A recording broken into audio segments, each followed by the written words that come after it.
आप सभी को सुप्रभात। आज की क्लास में मैं लेकर उपस्थित हुआ हूँ कल्पना के प्रकार। इसका जो फर्स्ट पार्ट है उसमें हम लोगों ने पढ़ा था, जो प्रीवियस क्लास थी, कल्पना का अर्थ, परिभाषाएं और उसकी विशेषताएं। कल्पना के चैप्टर को हमने दो भागों में बांटा था। पहला पार्ट था कल्पना का अर्थ, परिभाषा और उसकी विशेषता, जो पिछले लेक्चर में हमने उसका अध्ययन किया था। आज हम लोग पढ़ेंगे कल्पना के प्रकार। देखिए आपके स्क्रीन पे दिख रहा होगा कल्पना के प्रकार, काइंड्स ऑफ इमेजिनेशन। इसमें दो लोगों का क्लासिफिकेशन दिया हुआ है। पहला है मैकडूगल के अनुसार, दूसरा दिया हुआ है ड्रीवर के अनुसार। देख सकते हैं मैकडूगल के अनुसार और ड्रीवर के अनुसार यह काइंड्स, कल्पना के प्रकार दिया हुआ है। ठीक है, सबसे पहले हम अध्ययन करेंगे मैकडूगल के अनुसार। मैकडूगल के अनुसार कल्पना का वर्गीकरण स्क्रीन पे आपको दिख रहा होगा। कल्पना, इमेजिनेशन, इसको दो भागों में बांटा गया है। मैकडूगल ने इसको दो भागों में बांटा है। पहला है पुनरुत्पादक कल्पना, जिसे हम रिप्रोडक्टिव इमेजिनेशन के नाम से जानते हैं। इसको हिंदी में पुनरुत्पादक कल्पना के नाम से जानते हैं। ये दूसरा है उत्पादक कल्पना, प्रोडक्टिव इमेजिनेशन। ठीक है, उसके बाद उत्पादक कल्पना को भी दो भागों में इन्होंने डिवाइड किया है। पहला है रचनात्मक कल्पना और दूसरा है सृजनात्मक कल्पना। इसको अंग्रेजी में कंस्ट्रक्टिव इमेजिनेशन, और सृजनात्मक कल्पना को क्रिएटिव इमेजिनेशन कहा जाता है। यह मुख्य रूप से क्लासिफिकेशन है मैकडूगल का। मैकडूगल ने उत्पादक कल्पना को दो भागों में बांटा है, रचनात्मक कल्पना और सृजनात्मक कल्पना। आइए अब पूरा आप डिस्क्रिप्शन जानते हैं।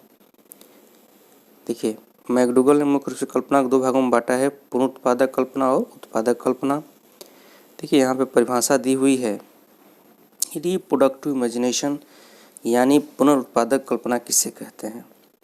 मस्तिष्क में स्थापित पूर्व अनुभव जब प्रतिमा के रूप में हमारे समक्ष आते हैं तो उन्हें पुनरुत्पादक कल्पना कहा जाता है। इसको हम कल्पना न मानकर स्मृति का नाम देते हैं। जैसे जब हम कोई अपने अतीत से संबंधित प्रतिमाओं के संदर्भ में या पूर्व अनुभव के आधार पर बात करते हैं तो इस प्रकार की कल्पना को केवल अभिव्यक्त करते हैं, तो इस प्रकार की कल्पना को पुनरुत्पादक कल्पना कहा जाता है। इसमें कुछ नवीनता का गुण नहीं होता है। इसको रिप्रोडक्टिव इमेजिनेशन कहते हैं। यह हमारे अतीत यानी पूर्व अनुभव से संबंधित होती है। आगे देखते हैं। दूसरा है उत्पादक कल्पना, प्रोडक्टिव इमेजिनेशन। देखिए व्यक्ति जब सीखे गए और धारण किए गए पूर्व अनुभवों को आधार मानकर जब हम उद्दीपक में कुछ नवीनता उत्पन्न कर देते हैं तो इसे उत्पादक कल्पना कहते हैं।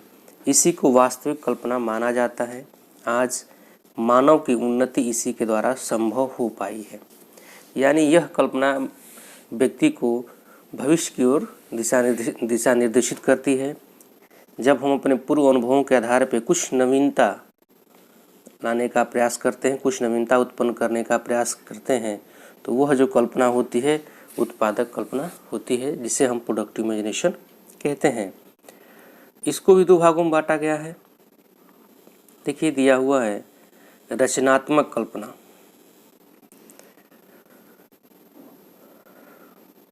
मानव उपयोग के विकास के लिए भौतिक वस्तुओं में नवीनता लाना ही रचनात्मक कल्पना होती है। वर्तमान शोध एवं आविष्कार इसके परिणाम होते हैं।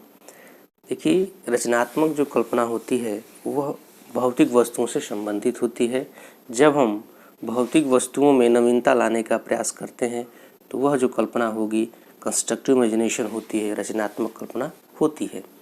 सृजनात्मक कल्पना की बात करते हैं तो जब हम अभौतिक वस्तुओं से में कुछ नवीनता लाने का प्रयास करते हैं, जैसे जब कोई चित्रकार चित्र खींचता है, कवि कविता करता है, लेखक लेखन का कार्य करता है, ये सभी अभौतिक वस्तुएं हैं।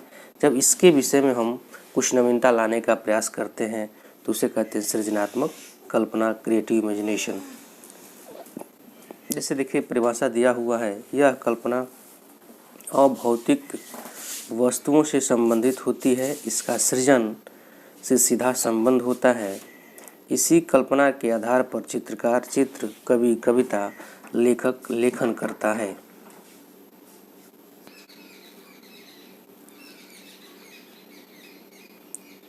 उत्पादक कल्पना को इन्होंने दो भागों में बांटा है, आदनात्मक और सृजनात्मक। मैकडूगल ने उत्पादक कल्पना को रचनात्मक और सृजनात्मक में डिवाइड किया था, लेकिन यहाँ पे रचनात्मक के स्थान पे आदनात्मक कल्पना का प्रयोग किया गया है। और देखिए सृजनात्मक तो दिया हुआ है। अब आगे देखते हैं, सृजनात्मक को भी यहाँ दो भागों में बांटा गया है। देखिए यहाँ पे दिया हुआ है, सृजनात्मक को भी दो भागों में बांटा गया है। ये देखते हैं सृजनात्मक का जो टाइप है,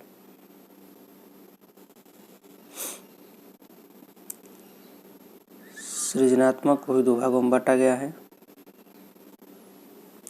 एक है कार्य साधक, दूसरा है सौंदर्यात्मक। उसके बाद कार्य साधक को भी दो भागों में बांटा गया है। ये पूरा क्लासिफिकेशन कार्य साधक का है। विचारात्मक और क्रियात्मक कल्पना।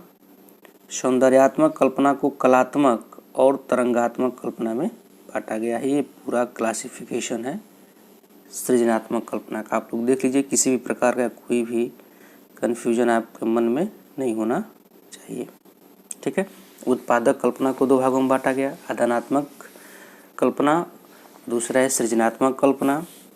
सृजनात्मक कल्पना को भी दो भागों में बांटा गया है, कार्य साधक कल्पना और सौंदर्यात्मक कल्पना। कार्य साधक को बांटा गया है विचारात्मक कल्पना और क्रियात्मक कल्पना। सौंदर्यात्मक को भी दो भागों में बांटा गया है, कलात्मक कल्पना और तरंगात्मक कल्पना। ठीक है। आइए देखते हैं अब इसका डिस्क्रिप्शन, वर्णन क्या है, एक्सप्लेनेशन देखते हैं। पुनरुत्पादक एवं उत्पादक कल्पना। देखिए लिखा हुआ है कि मैकडूगल के अनुसार, जो परिभाषा मैकडूगल ने दी सेम यही परिभाषा इनके लिए भी है, कोई परिभाषा में चेंज नहीं है। प्रोडक्टिव और रिप्रोडक्टिव इमेजिनेशन। ठीक है।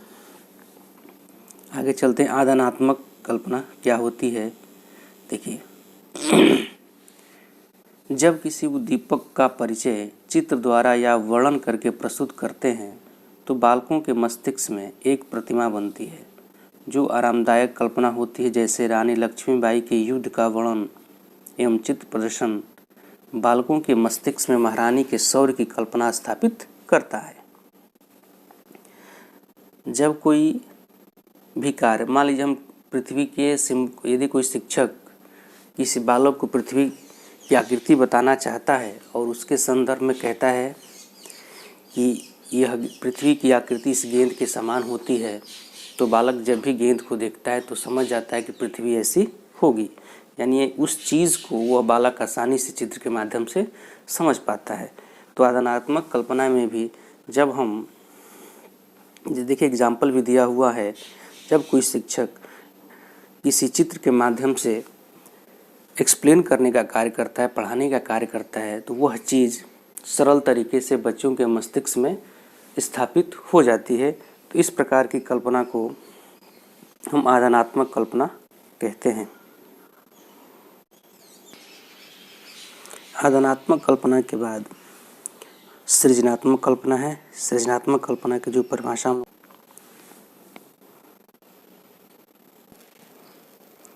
सृजनात्मक कल्पना का सीधा संबंध सृजन से होता है। ठीक है।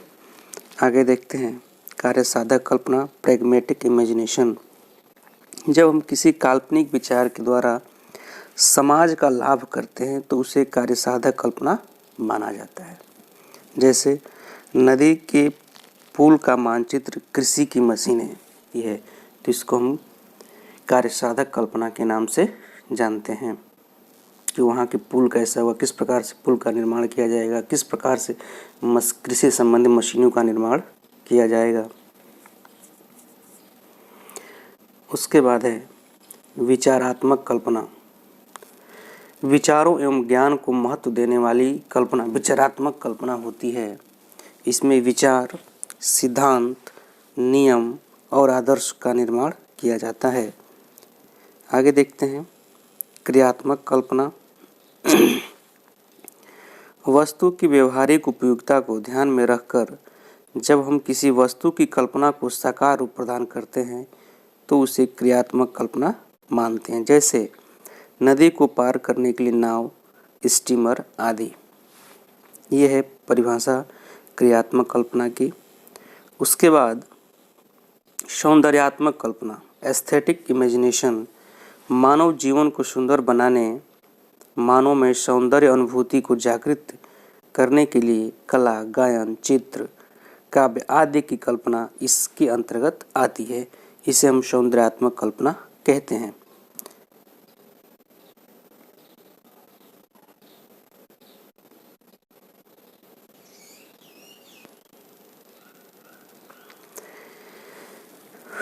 कलात्मक कल्पना, जब हम कला के रूप में काव्य के क्षेत्र में या संगीत के क्षेत्र में सृजन करते हैं तो वह कलात्मक कल्पना होती है, जैसे नाटक, कविता, कहानी। उसके बाद लास्ट और अगली कल्पना है मन तरंग कल्पना। मन तरंग कल्पना एक ऐसी कल्पना है जिसमें हम स्वाभाविकता से बहुत दूर हो जाते हैं, जिसका वास्तविकता से कोई संबंध नहीं होता है। जैसे देखिए परिभाषा जो दिया हुआ है, जब हम बिना किसी यथार्थ को सम्मुख रखकर काल्पनिक उड़ान भरते हैं वह वास्तविक उड़ान नहीं होती है, तो वह मन तरंग कल्पना होती है। इसमें व्यक्ति भावनावश हवाई किले बनाता है और परियों की कथाओं को सत्य मानता है। इस कल्पना में स्वाभाविकता और नियंत्रण को भूलकर अपनी कल्पना तरंगों में गोते लगाता है। जब कोई लेखक या जब कोई व्यक्ति अपनी स्वाभाविक कल्पना न करके जब उसका नियंत्रण उसकी कल्पनाओं पर नहीं होता है, वो नियंत्रण मुक्त हो जाती है और कल्पना में गोते लगाने लगता है, तो इस प्रकार की कल्पना को मन तरंग कल्पना कहते हैं। ये था पूरा क्लासिफिकेशन मैकडूगल और ड्रेवर के अनुसार। उम्मीद है कि आप लोगों के लिए यह लाभदायक होगा। इसके साथ ही आज का क्लास समाप्त होता है। धन्यवाद।